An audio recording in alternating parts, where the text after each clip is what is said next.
Hi everyone, it's Liz here and I hope you're having a great day. Today I'm going to talk about the 10 things that I think you need to know before you decide to go to Marrakech. Now, Marrakech is a place that has 1 million people living there.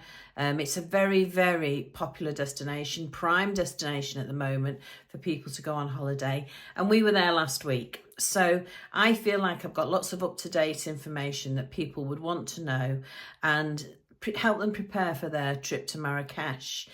Now, Marrakech is getting more and more popular. There are 33 airlines that go to Marrakech now.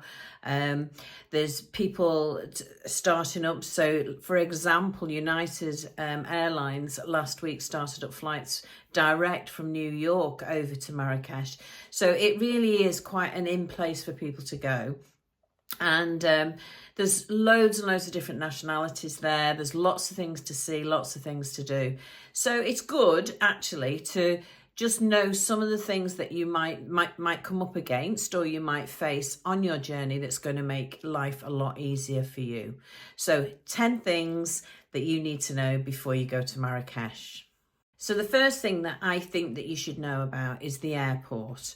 Having watched quite a lot of other people's views and videos on their arrival into Marrakech, there's been a lot of people going on about the queues, and I was really wary about that. Even though I'd been last year, I hadn't really witnessed the queues, so I was thinking, has it got much worse? I know that it's got more popular. Anyway, so I wanted to talk about the airport. It's called Menara Airport, and it was built in 2000, and it's a lovely new very nice looking airport, lots of facilities in there. One of the things that you will find is security is quite strict there. So the queues are because they're double checking everything. They're checking people's documents and they're checking people's bags. As you come through from the plane, you go through several different security places, both to check your bags and to check your documents. Now, people were saying on the things that I'd watched, up to 3 hours. We actually got through in 40 minutes, and we were in a queue quite a long time, and a lot of that time. So it's just, I think, knowing what to do. So as you're going through, before you go up to the passport control area, that's the time to go and use the toilet. There's nice toilets there, they're fine. Go and use those toilets if you need to go to the toilet. It's also the time to change your money. Now, they have the dirham in Morocco, and the dirham's a closed currency, so you can't change your money up before you go to Morocco. But you do want to have some sort of cash on you when you're leaving that airport, whether it's to pay for the taxis or get yourself some water or whatever it may be. It's nice to have a bit of cash. So I would advise changing up a little bit of money. We changed up like €100 at that point. Because we thought, well, we might need it. This exchange rate was actually very good in the airport. You can get better from the places in the Medina or out in the main areas of Marrakech, but not much better. So you're not losing out if you change some money up. But I would strongly advise change a bit of money up, and then you've got something on you as you're going through and carrying on with your holiday and your journey. And then the queues, all I would say to you is just be patient. People were getting really angry behind me, getting stroppy, saying, oh, we've got a taxi organised and they're going to drive off and things. Just take it calmly. The taxis are aware of the queues that there are. They're aware of the system and they wait for people. So just do that calmly and don't get yourself irate, because it's wasted energy, it really is. But there will be some sort of queue as you're coming out. When you actually come out of the last check, which is a last putting your bags through for an extra check, when you come out of that extra check, you walk into a big room and there's a few people around, but there's not very many holding names up or anything. Don't panic at that point. If you have booked a taxi either with your riad or your hotel, all of those people will be outside. Now, some people, I think, probably get outside and get a little bit overwhelmed by it all. So just take it calmly, really. There's no massive rush, and all of the taxi drivers are circled around and they've got the names. Now, if you're unsure where to go or unsure where the pickup for your riad is, they will shout out to somebody and generally find that person for you. They're really friendly. They say Marrakech, they've always got a big smile, and it's so true. So don't panic at all about that. You will find someone.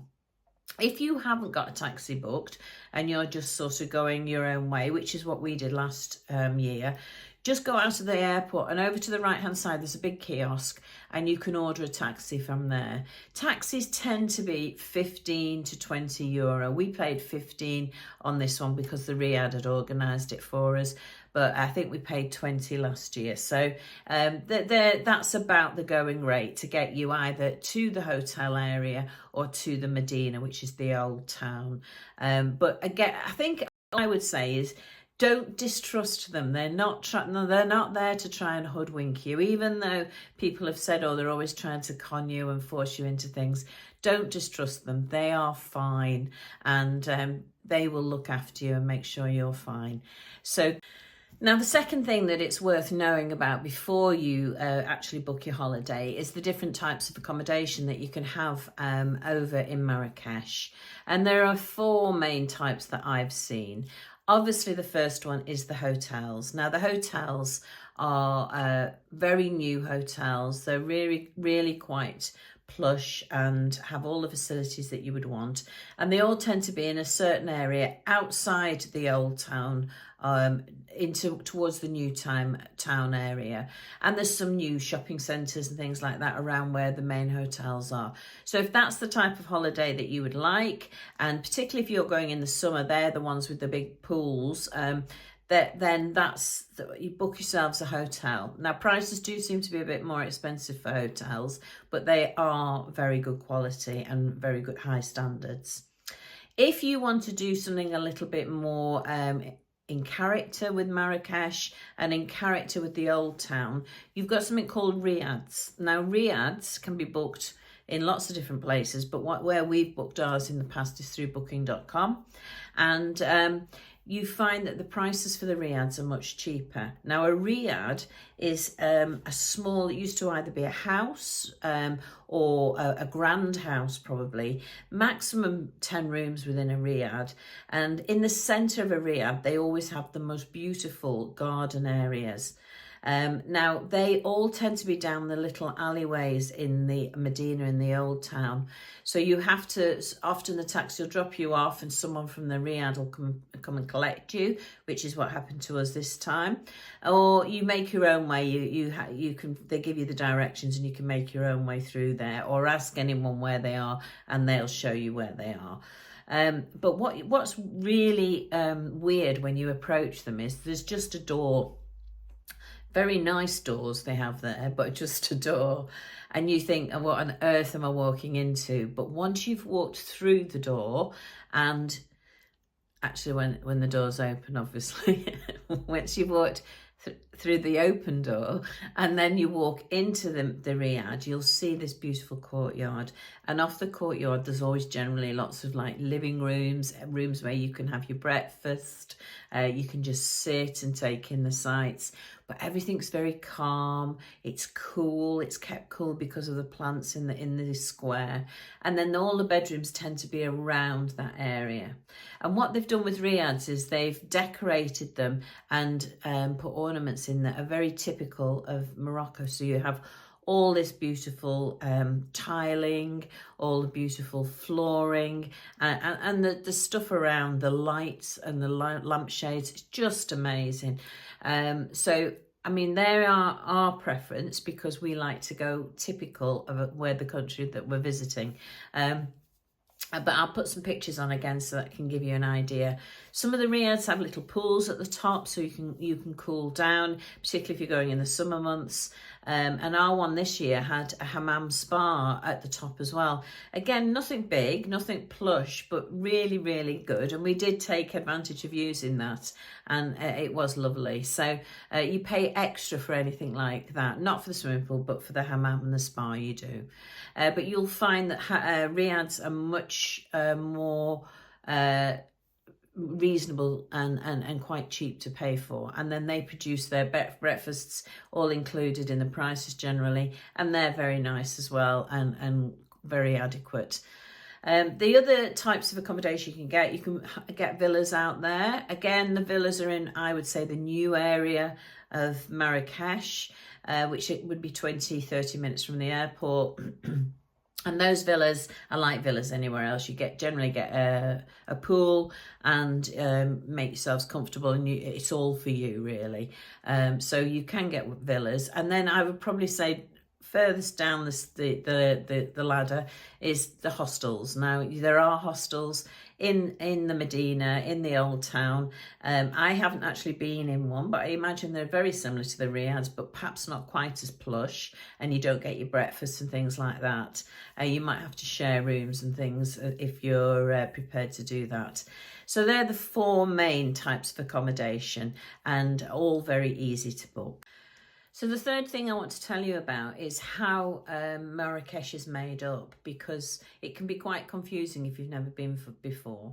So you've got the airport and you've got the new area where the new hotels are and some of the new shopping centres. And then half an hour from the airport, you get to the old town. Now, the old town is marked by the city walls, and the Medina, is, as it's called, in Marrakech, is actually a UNESCO World Heritage Centre. So it really is protected and kept as it was all those years before. It was made, the Medina, the walls were built in about the 12th century. The walls can be about 2 meters thick and up to about 9 meters high. And there's about 19 to 20 kilometers of wall. So it's in the space of the Medina is a 10-kilometer squared area, which is a nice big area. And within there, you get people's houses, flats, you get the riads, you get all the souks, all the little alleyways with all the shops and souks in. And then you get all big squares like the Jamal Al Fanar square. And that's just a square full of stalls that are doing loads of different catering, performing, people that are performing. When we were there this time, they had a great big stage set up and a concert going on, that people are dancing, playing all sorts of instruments. It really is an amazing square, and you get lots of different squares, but that's the big one. And also in there you get gardens, beautiful gardens to walk around that just give you a bit of peace and quiet as well. So the Medina is the old town, the old part of Marrakech. It is the bit that you actually see on lots of people's films and where they've been wandering around. So that's the bit that you see the most. And within that you get the souks, which are the shops. And just to sort of like understand, the Jamal Al Fanar is a big square where a lot of the catering stalls are, and all the entertainment is there as well. So that's the Medina. The fourth thing I want to tell you about is the languages that are spoken there. Because the main language is obviously Arabic, but the second language is French, and the third language there is Berber. There's a lot of Berbers that have come in from the Atlas Mountains, and they work within the riads on the stalls. They're the people that are dancing and entertaining. So there's a lot of mixture with the Berbers as well. But English is not spoken widely everywhere, and they're getting a bit better with Spanish because there's a lot of flights over from Spain now, so a lot of them seem to be speaking some Spanish as well. So we were sort of trying to speak a bit of a mixture of the French, the Spanish, and a bit of English in there. But don't assume they're going to be able to converse with you. So if you've got Google Translate, that might come in very, very useful to practice what you're wanting to say, or to write down what you're wanting to converse as well. So number 5 top tip would be about phones. So in most of the places that you go to, the riads, the hotels, the restaurants, you will be able to get Wi-Fi, and it's readily available, and they're very, helpful, giving you the passwords and things. But it's not easy, obviously, to get your data, and we found sort of in the wrong way, really, because it cost us. That if you switch your phone onto data, it can cost you quite a lot of money. Collins was paying with he's got a phone contract with BT, and he was paying something like £7 for 1 megabyte of data, and mine was £7.90 or something with Vodafone, and that was for me to have a day's worth of data. So we found that you have to be very careful with that, and we were trying to not switch our data on. So if you're trying to do something like look at maps, you need to download offline maps.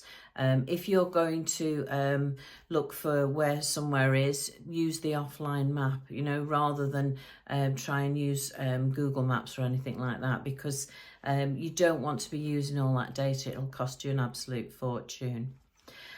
So that's number 5. Number 6 is about taxis. And again, this sort of links in a little bit to using your data. Now, taxis, there's loads and loads of taxis. They're all the yellow taxis there. And you can stop them, call them, and they will take you and very reliably take you. But you have to barter. Do not accept the price that they initially tell you until you've done a bit of bartering with them. As an example, we decided that we were going to get a taxi back to the airport on the day we were leaving, and we just went up to the main taxi area. They're all over the place, but the main one near our Riyadh, and asked them how much. It was quite early in the morning, and he said, oh, that'll be 200 dirham, that's the going rate. Well, we knew it wasn't the going rate because we'd come for 150 dirham. So we knew we'd paid €15. So we just said, no, that's too much. And he said, oh, come on, it's this time in the morning and everything. And we just said, oh, it's okay, we'll go somewhere else. And immediately he then changed and said, okay, we'll do it for 150 dirham. So don't always accept the first price. Try and barter a little.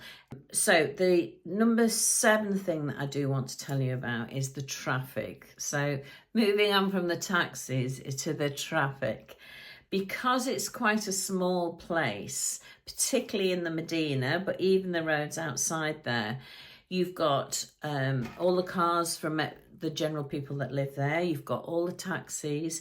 You have hundreds of mopeds and motorbikes. And you've got these horses with carriages. They're called Kalesh. I think I've said it right there. And they're going on the roads as well. And very, very close. Everything's very close. There doesn't seem to be any sort of rule as to who goes first or who can't overtake here, and the way you go around people. It's just every man for themselves, really. And if there's anything that I would say is not brilliant about Marrakech, it would be the traffic. So I used to sit in the back of the taxis, and Colin sat in the front, and he said it was like having his worst nightmare at a fairground, going on the ride at the fairground, because they're just braking all the time. I mean, you don't see loads of accidents, but you do see quite a few bumped cars. And then the mopeds and the bikes are allowed to go through the alleyways of the Medina as well, the narrow alleyways. So as you're walking along, there's none of this walking hand in hand being romantic, because there's mopeds whizzing past you and you're having to get out the way quick. So if you're going with your children, or if you're going and hoping for a nice romantic stroll through the souks, that's just not going to happen. You're better to keep to the right on each of the alleyways and walk single file, or certainly keep your hands holding onto the children if they're there. They do seem very, very good at slowing down and knowing which are the tight corners, but even so, they're there. And I think if you're not prepared for it and you don't know about it, it can be a bit of a shock.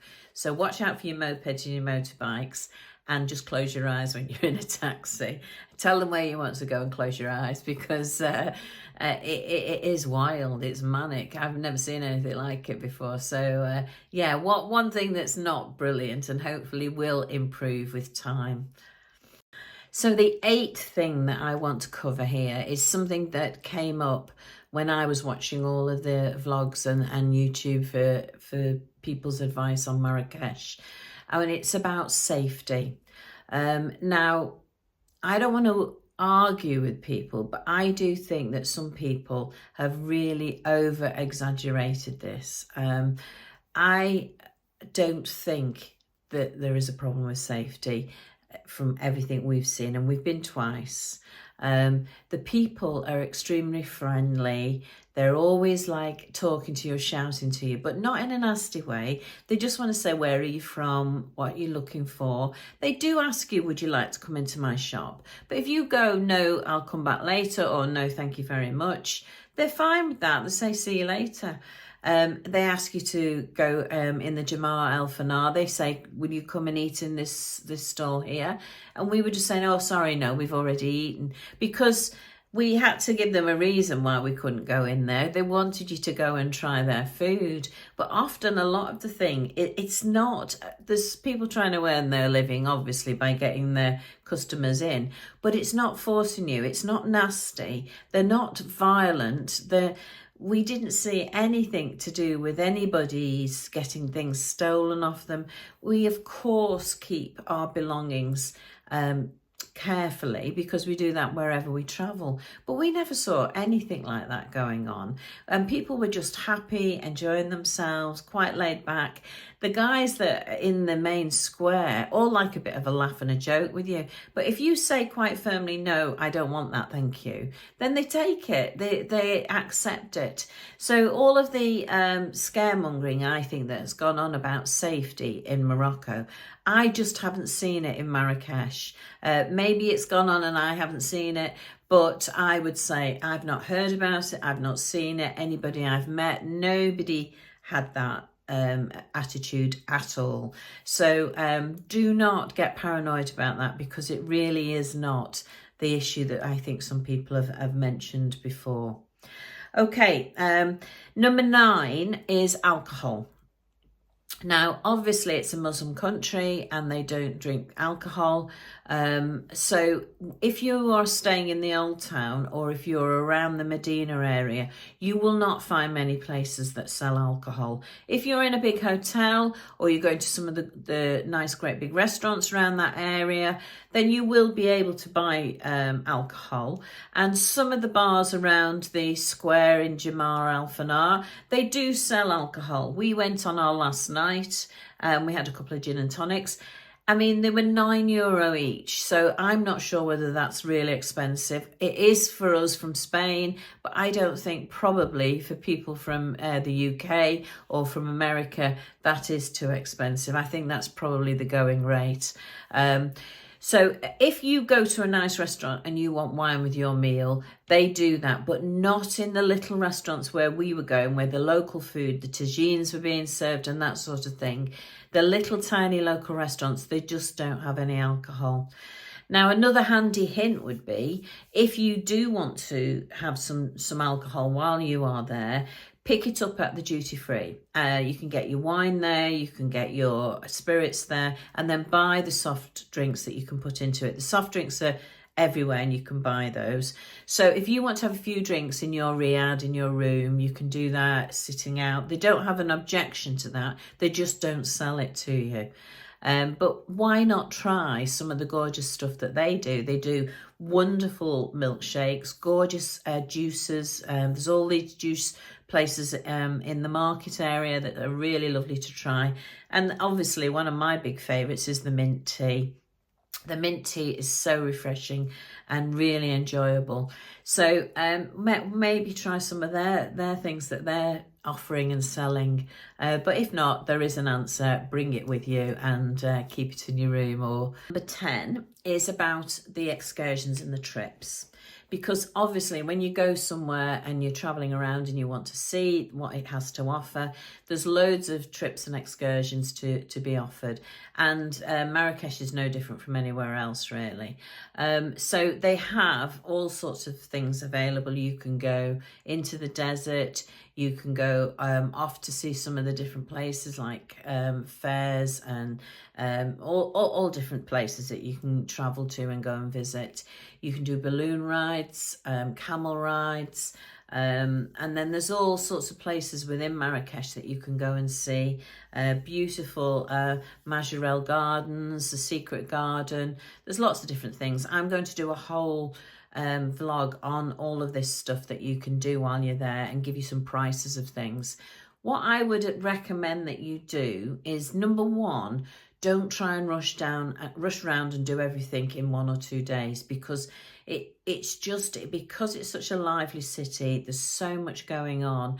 It takes a while for you to do different things like walk around the souks, and you'll get tired. So don't overstretch yourself really. Just perhaps book to do one thing each day if you want to go on the excursions. We built in a lot of time just to walk around the souks, enjoy the square at Jamar El Fanar. Just plan your time really well. And when you're doing that, if you can pre-book, I would strongly advise that you pre-book. We did a food tour, which I'll be telling you all about in a later vlog, but that was amazing, and it's the second time we've done it actually. We did one last year as well. We enjoyed it that much, and it just shows you around all of the souks and it shows you where to go. But I always pre-booked those. I pre-booked through TripAdvisor, but you can pre-book through the suppliers of those excursions. We were disappointed because we hadn't pre-booked the Yves Saint Laurent Majorelle Gardens, and when we got there, not only had we were not able to go in, there was a whole group of people that were disappointed, and then we all went online trying to book it for the next day, and it was completely booked up for about 3 days. So if you're doing a short trip, make sure you book the things that you want to see. There's some that won't need booking, but again, I will cover this for you in my later vlog. Okay, so that to me is the 10 things that I would have liked someone to said to me and tell me the honest truth. As I say, we went last week, so it's really up to date with everything that's going on. Because there's so much stuff and so many things to tell you about, I intend to do about 3 or 4 vlogs on everything, so that you get to see and get to experience what we saw and experienced. It was a truly brilliant time. It's a magnificent place to go to. It certainly wasn't my first time, and it definitely is not my last time that I'll be going there. I really, really enjoyed it. One of the things that I would say is it's very, very cost effective as well. So again, I'll run through the numbers and let you know all about how much things cost. But there's a great exchange rate at the moment, and it's just a completely different place than anywhere I've ever been before, and it surpassed all my expectations. So I hope you'll watch on with me. Please subscribe. Please give me a thumbs up or write any comments. If you've got any questions, I'm very happy to help and advise if anybody's asking about anything. But yes, please keep an eye on this playlist that I'm doing with all of our Marrakech experience. Thanks very much for listening.